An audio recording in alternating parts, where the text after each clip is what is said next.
Somos Futuro, acreditada y adscrita a gratuidad. En el Mostrador Podcast continúa Al Pan Pan, la conversación que buscas para comenzar tu mañana.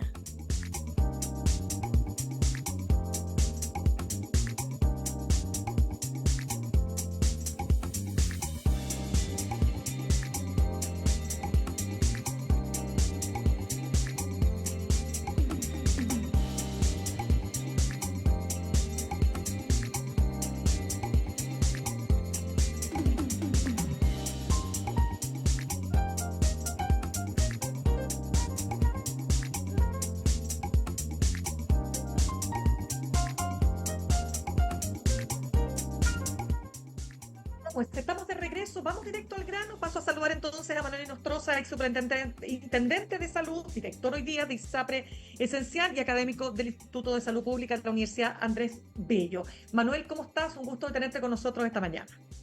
Muchas gracias por la invitación, Mirna. Muy buenos días a todos. Gracias. Manuel, partir preguntándote, ¿sobreviven las ISAPRES después de este acuerdo de la Comisión Mixta de la Sala, de la Sala de Diputadas y Diputados? ¿Viene el colapso? ¿Qué va a pasar? A ver, mira, yo primero sería cauto en el sentido de que este acuerdo hasta ahora tiene 2 votos en contra del senador Castro y de la senadora Órdenes.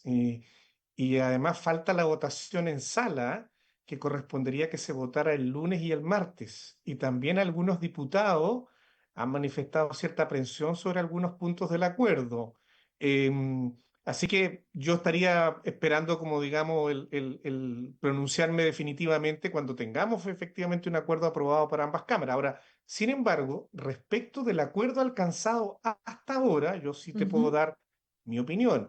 Yo Dale. creo que en el cortísimo plazo, efectivamente sí se salvarían. Estábamos hablando de que si no había un acuerdo, el propio superintendente había anunciado que a partir de junio 2 grandes ISAPRES que representan el 40% de los afiliados entraban en un proceso de insolvencia que podría llevar a la quiebra en un periodo de 3 a 4 meses. Yo creo que eso se salva con este acuerdo.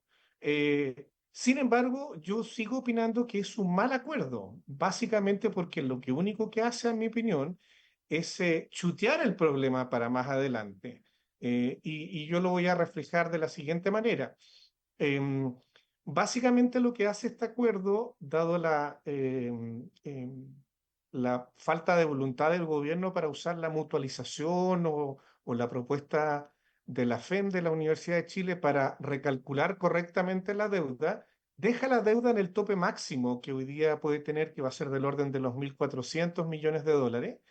Y por otro lado, se arma un paquete financiero muy calzado para las ISAPRE, para que esa deuda sea pagada íntegramente por los afiliados en los reajustes de precio, en un IXA arreglado para los próximos 3 años, con lo cual va a ser prácticamente muy difícil que el número de afiliados que hoy día permanece en el sistema se sostenga en el tiempo debido a las enormes alzas que hay que pagar con tal de devolver la deuda. ¿Ah?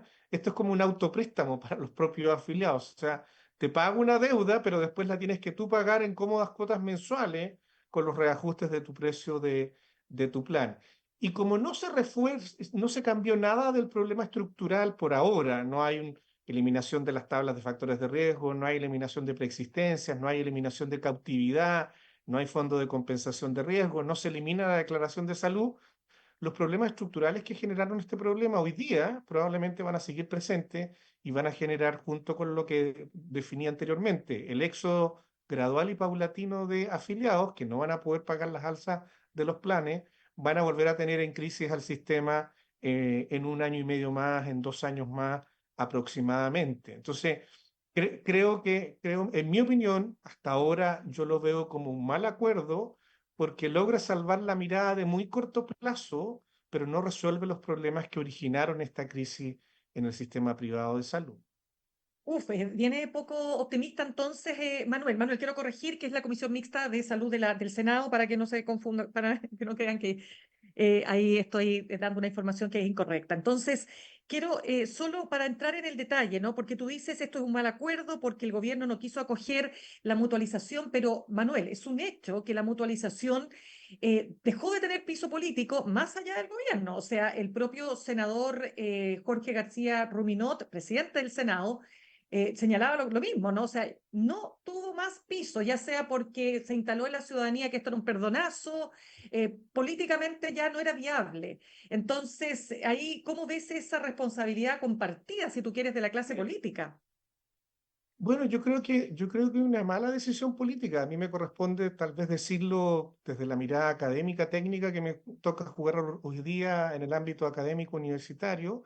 Em, yo quiero recordar una anécdota que no es mía, que es de un amigo Cristian Baeza, que dice, mire, el año 63, el sistema cubano estableció por una ley que la viruela no era contagiosa, ¿no? Y bueno, efectivamente una ley puede decir por razones políticas que los números no son los números, pero una vez que uno tiene una propuesta técnica o una vez que uno se enfrenta a una viruela y la viruela sí es infecciosa, más allá de lo que diga una ley por acuerdo político, creo que estamos ante un problema no resuelto correctamente. Y yo creo que aquí, al no calcular correctamente la deuda, ya sea por el mecanismo de mutualización o ya sea por el mecanismo que había propuesto de los pivotes promedios, de las tablas de factores de riesgo que proponía la Escuela de Economía de la Universidad de Chile, em, se está inventando una deuda mucho más abultada de la que técnicamente corresponde. Y como se genera una deuda abultada, todo el tinglado financiero que construimos en torno a esa deuda hace que el propio gobierno y los parlamentarios acuerden un reajuste de precio base que tiene que incorporar la deuda, es decir, esa misma deuda inventada o abultada, a su vez la tienen que pagar los afiliados. En mi opinión, habría sido mucho más correcto calcular correctamente la deuda hubiera quedado de ese mecanismo, con este mecanismo en el orden de 450 millones de dólares y no los 1.500 millones de dólares que hay que devolver. Entonces, el sistema se pasa un autogol, a mi juicio, por razones políticas, pero que no son necesariamente las razones técnicas adecuadas. Y no lo digo solamente yo, el otro día lo volví a decir Paula Benavides, lo ha dicho Eduardo Engel, lo ha dicho Eduardo Vitrán, que son técnicos que no son del mundo de la derecha o de la centro Ujú. derecha, son el mundo de la centro izquierda, que técnicamente también comparten una visión de que estamos legislando de mala manera y creando una mochila para el sistema privado y particularmente para los pacientes que terminan pagando ellos mismos y por lo tanto eso igual va a producir, en mi opinión, una migración gradual y paulatina. Insisto, se salva la coyuntura de que no van a quebrar en los próximos meses, pero como además no se hace una reforma, y en esto me imagino que las ISAPRES están contentas y felices, recuerda que lo hemos conversado contigo ¿Mm? en Sí, pues. muchísimas otras entrevistas, que las ISAPRES se han opuesto a ser incorporadas al sistema de seguridad social. Esta era la oportunidad para hacer todas las reformas que también estábamos hoy día finalmente de acuerdo en el mundo técnico y académico sobre introducirlas a las ISAPRES en el sistema de seguridad social, hoy día nuevamente zafan de esta oportunidad y bueno, claramente obtienen un arreglo financiero que les permite salvar de la coyuntura, no hacer las reformas e injusticias que la gente reclamaba, y vamos a tener esto, y vaticino, de aquí a 1 año y medio, 2 años, y esto además le va a quedar al próximo gobierno, es como chutear el problema para que lo resuelva el próximo gobierno, porque además yo veo muy difícil que parte del acuerdo es que en los próximos meses, cuando ya estamos entrando en un periodo electoral, vamos a discutir una reforma más estructural de verdad. Tú sabes que lo que no se discute como reforma en los primeros 2 años de gobierno de un gobierno de 4 años es muy difícil que se apruebe en la última parte de un gobierno. Exacto. Manuel, quiero dejar claro para todo un tema de transparencia, lo dijimos al comienzo, tú hoy día formas parte de una ISAPRE, o sea, tú fuiste superintendente de salud, pero tú sabes que eso también a veces es criticado, ¿no es cierto?, cuando las personas pasan de lo público a lo privado, pero para dejarlo súper claro, porque estamos hablando con una persona que tiene muchos conocimientos técnicos, tú fuiste parte de varias comisiones, pero hoy día formas parte de una ISAPRE, entonces yo quiero preguntarte si eso te genera algún conflicto o no. Bueno, mira, a ver, después de 12 años de haber dejado la superintendencia, efectivamente me invitaron a participar de este proyecto del Grupo Alemana Salud, que constituyó una ISAPRE y que particularmente, como se creó en abril del año 2022, no está afectada por los fallos de la Corte Suprema, por ninguno de los tres. Y por lo tanto he podido participar con absoluta prescindencia respecto de que no estoy sugiriendo técnicamente nada que pueda perjudicar o beneficiar al ISAPRE esencial. De hecho, en estricto rigor, como lo han dicho personas que han comentado, a nosotros y a mí particularmente me convendría mucho más que las ISAPRES quebraran hoy día, porque eso permitiría que ISAPRE esencial recuperara a las personas que abandonando un ISAPRE en quiebra si quisieran ir, pero insisto, no es ese el afán que a mí... Y además yo estoy proponiendo cambios al sistema regulatorio, como la eliminación de las preexistencias, la eliminación de las tablas de factores de riesgo, la eliminación de la declaración de salud, efectivamente porque el proyecto este nuevo en el que nos embarcamos es un proyecto que cree en esos cambios y que quiere participar de la seguridad social y que no se siente cómoda con las reglas del juego actuales. Por cierto que funciona con las reglas del juego actuales, pero no tenemos ningún problema en caminar hacia una dirección distinta. Así que por esa misma razón, dada tu pregunta, me Sí. permito clarificar esta situación. No, y es muy importante que así sea, Manuel, para que no se generen suspicacias, ¿no es cierto? Pero justamente por lo que esta pregunta era esencial para pasar al segundo, al tercer tema, que tiene que ver con varias... Es que aquí son muchas cosas que quiero pasar a despejar contigo. Las ISAPRES están en una crisis, ¿no es cierto? Una crisis a la cual todo indica que no fueron capaces de anticiparse, ¿no es cierto? Vivieron por mucho tiempo pensando que esto nunca iba a ocurrir y terminó ocurriendo también por decisiones que tomaron las propias ISAPRES. Quiero preguntarte respecto de aquello, ¿qué opinas de lo que ha dicho el senador José Miguel Insulza en entrevista también con nosotros, cuando él dice, obvio que no tienen plata, si se la gastaron todas, se repartieron todas las utilidades? A ver, ¿cómo ha sido eso desde tu punto de Mira, vista, desde adentro? desde que el sistema existe, han pasado Ujú. 44 años y a plata del año 2023, ¿ah? Si yo actualizo financieramente a plata del año 2023, la ISAPRE en estos 44 años ganaron cada año en promedio del orden de 34.000 millones de pesos, ¿sí? Esos son del orden de 38 millones de dólares, 39 millones de dólares anuales, eh, en relación a un dólar a 950 pesos como tasa de cambio aproximadamente, para hacer la referencia. Ya. Es decir, en estos 44 años han ganado del orden de 1.500 millones de dólares. Y resulta, solo para hacer una cuestión de número, que solo en 32 meses de aplicación del fallo de la Corte Suprema, se produce una deuda que es equivalente al 100% de las utilidades de 44 años. O sea, cualquier persona que sabe de números dice, mira, ¿cómo en 32 meses se va a producir la utilidad de 528 meses de 44 años de funcionamiento? O sea, es muy raro, ¿ah? Y por eso es que nosotros hemos dicho técnicamente que está mal calculado, que hay que considerar la mutualización y que también hay que considerar los pivotes promedio y que la deuda es mucho menor que eso y que por lo tanto no tiene relación que en tan pocos meses, porque ni siquiera estos 32 meses ni siquiera alcanzan a ser 3 años, se produzca la deuda equivalente a lo que en promedio las utilidades de ISAPRE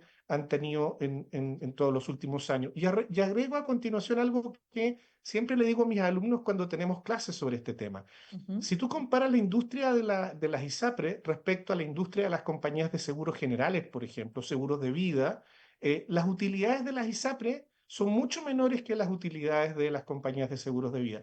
Nadie está fustigando las utilidades de las compañías de seguros de vida, pero sí fustigan las utilidades del sistema ISAPRE. Y eso no tiene que ver por orden de magnitud, sino que básicamente las utilidades del sistema ISAPRE se generan con un muy mal marco regulatorio, con preexistencias, con cautividad, con selección de riesgos, negando cobertura, aumentando las tasas de rechazo de licencias médicas. Entonces, independientemente de la magnitud técnica de la utilidad del sistema ISAPRE, para la mayoría de la gente son utilidades que se dan en un contexto de regulación muy perverso para la ciudadanía y ahí nace la ilegitimidad con que la gente mira las rentabilidades no en términos de montos, sino que en términos de su origen. Y por lo tanto, lo que hay que hacer es que hay que regular aquellas situaciones de injusticia que el sistema ISAPRE no ha podido resolver por largos años Y esas son las que lamentablemente hemos perdido la oportunidad de regular en esta ocasión y por eso que considero que también es parte de un mal acuerdo. Ya, pero espérame, volviendo a lo que dice el senador Insulza, porque uno sabe que entre el 2017, de hecho, mira, me tocó conversar precisamente ayer con Paula Benavides, ¿no es cierto?, la economista de espacio público, y ella decía que entre el 17 y el 18 tuvieron muchas utilidades las ISAPRES y se vendieron, ¿verdad?, a compañías diversas, ¿no? Luego viene la pandemia y ahí, claro, se produce una muy mala época. Pero en definitiva, es verdad que en ese periodo que te estoy nombrando, es decir, entre el 17 y el 18, salió mucha plata. O sea, mucha de la plata que habían ganado, ¿no es cierto?, se fue a los que, digamos, las vendieron, ¿o no?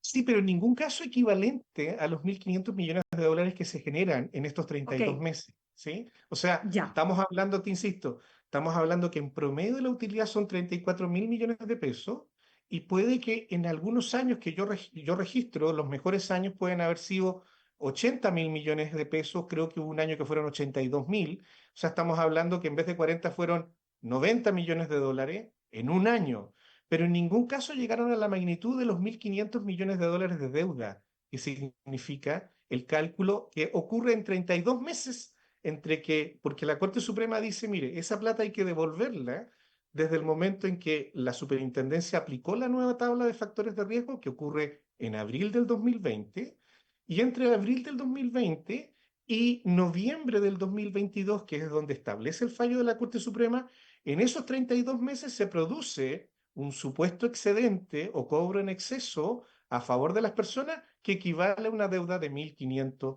o 1.600 millones de dólares, como actualizó el superintendente recientemente. Entonces, y además en esos 32 meses en que opera supuesta creación de un cobro en exceso por el fallo de la Corte Suprema, durante eso solo en 9 meses subieron utilidades, porque tal como tú muy bien dices, Ujú. en el tiempo de la pandemia, como nadie fue al médico porque estaba todo cerrado y nadie ocupaba el sistema de salud porque estábamos todos atemorizados de ir al médico, bueno, las utilidades del año 2020 en la ISAPRE fueron también del orden de los 90 millones de dólares anuales. Sin embargo, en los otros 24 meses o 23 meses restantes, el sistema entró en pérdida porque la sobrereacción después de la pandemia hizo que la gente ocupara mucho más su sistema de salud y en 24 de esos 32 meses el sistema tuvo pérdidas que llegaron a ser del orden de los 350 millones de dólares de pérdida. Entonces, ni siquiera los números en el periodo en que se genera la deuda calzan respecto al sobre. Y esto es un tema de números, de mirar las estadísticas. Por cierto que el senador Insulza no es un gran político al que yo respeto mucho, pero probablemente de números estos temas no los conoce y hace esta declaración genérica, pero que los números no respaldan con exactitud.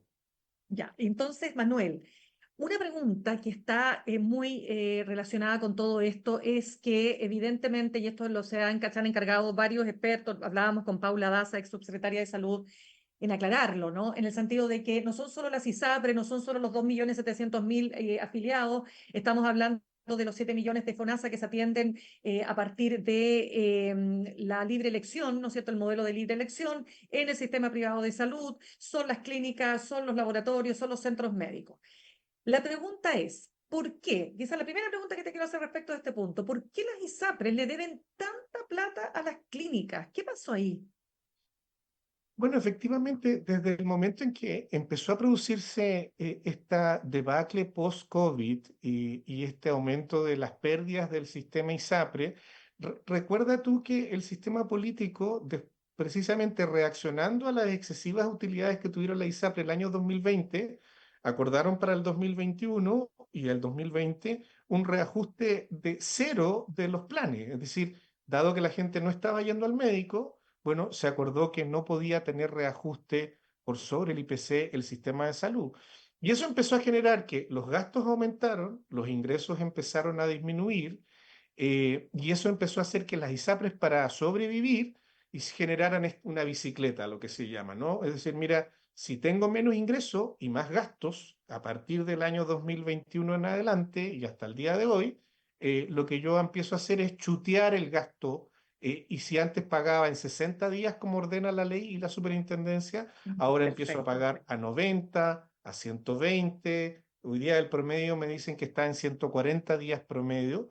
Y los reembolsos ya no se hacen automáticamente cuando la gente pedía reembolso, normalmente se hacían 3, 4, 5 días promedio en el sistema privado ISAPRE. Bueno, eso se empieza a chutear a 30, 60 días para los afiliados. Y esa bicicleta hace que la deuda que registra la Superintendencia de Salud y que además tiene que ser respaldada con una garantía, empiece a aumentar. Y por eso es que hoy día la garantía que el sistema privado mantiene por deudas con afiliados y con deudas con prestadores está del orden de los 668.000 millones de pesos, que hoy día supuestamente, bueno, está garantizada, pero que si el día de mañana entra una crisis, como por ejemplo le ocurrió a Más Vida, bueno, Más Vida solo ha pagado el 30% de la deuda con los prestadores, pagó el 100% menos mal de la deuda con los afiliados, pero ha pagado solo el 30% de las deudas con prestadores. Y por eso es que las clínicas están tan nerviosas,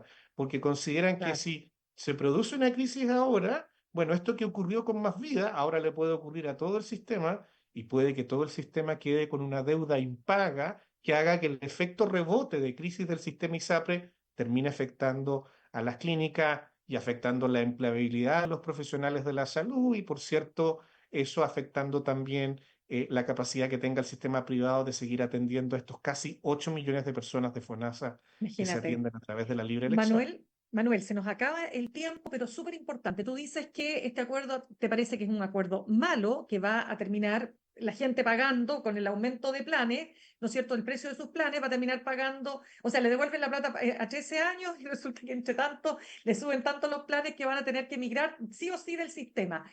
En la medida que pueda ser lo más sucinto posible, ¿cuál es el escenario que se abre entonces? ¿Cuánta gente más calculas que se iría del sistema privado? ¿Qué va a pasar con FONASA? ¿Qué pasa con el esquema en su conjunto, no? Bueno, mira, a ver, hoy día hay 2.700.000 aproximadamente en cifras redondas afiliados en el sistema ISAPRE. Yo calculo que de aquí a 2 años, con este sistema, probablemente el sistema privado puede quedarse con 1 millón de personas aproximadamente. O sea, 1.600.000 personas más podrían migrar, dado que no van a tolerar o no van a querer aceptar los importantes incrementos de precio base de los precios de los planes de salud. Eh, Eso va a generar que el FONASA tenga que generar una capacidad, digamos, de atención que en la modalidad institucional yo creo que lamentablemente no tiene. Es decir, los hospitales públicos ya están con listas de espera, las listas de espera han vuelto a crecer en número e incluso en los últimos 4 meses han vuelto a crecer en tiempos de espera, que era algo que el gobierno había logrado reducir hasta el año pasado, pero en los últimos 4 meses volvieron a aumentar los tiempos de espera. Y por lo tanto no va a poder resolverse por la vía institucional. Y lo que le queda ahora, si es que el acuerdo se aprueba, lo que sí me parece que es una buena noticia, es la modalidad de cobertura complementaria al FONASA, que permite que el FONASA mejore, ojalá, y permita tener una cobertura mejor en prestadores privados. Ahora, está por verse porque eso tiene que licitarse y eso va a estar implementándose, me imagino yo, que de aquí a unos 9 meses más, entre que vayan las bases de licitación a la Contraloría, se licite, se haga todo el proceso, no van a pasar menos de 9 meses, y eso podría generar que las personas que migran de ISAPRE a FONASA tengan que utilizar la MSC, la modalidad de cobertura complementaria. Pero igual, esa la tienen que pagar de su bolsillo, porque en esta solución el Estado no pone ningún peso y por lo tanto, ¿cuánto cuesta esta nueva modalidad como una suerte de seguro complementario que va a tener FONASA? Es algo que va a depender de la licitación. Nosotros hemos calculado como Universidad Andrés Bello que esto va a costar del orden de 50.000 pesos por persona. Es decir, a una familia promedio hoy día en Chile, que son 3,1 personas, le va a costar del orden de 160.000 pesos adicionales al 7% tener esta modalidad de cobertura complementaria. Así que está por verse, digamos, cuánta gente va a tener la capacidad para pagar esta nueva modalidad si es que quiere saltarse las listas de espera que van a aumentar en el Uf, sector público de salud. oye, qué complicado, Manuela. Realmente, ¿cuántos años llevamos conversando de esto? ¿Cuántos años hemos hablado de la reforma al sistema de salud? Impresionante, pero bueno, parte de los dolores que tiene nuestro país. Manuel Inostroza, ex superintendente de salud y académico del Instituto de Salud Pública de la Universidad Andrés Bello, director de ISAPRE Esencial. Gracias por haber estado esta mañana con nosotros. Muchas gracias, Mirna, que estés muy bien, muy buenos Tú días. también, gracias.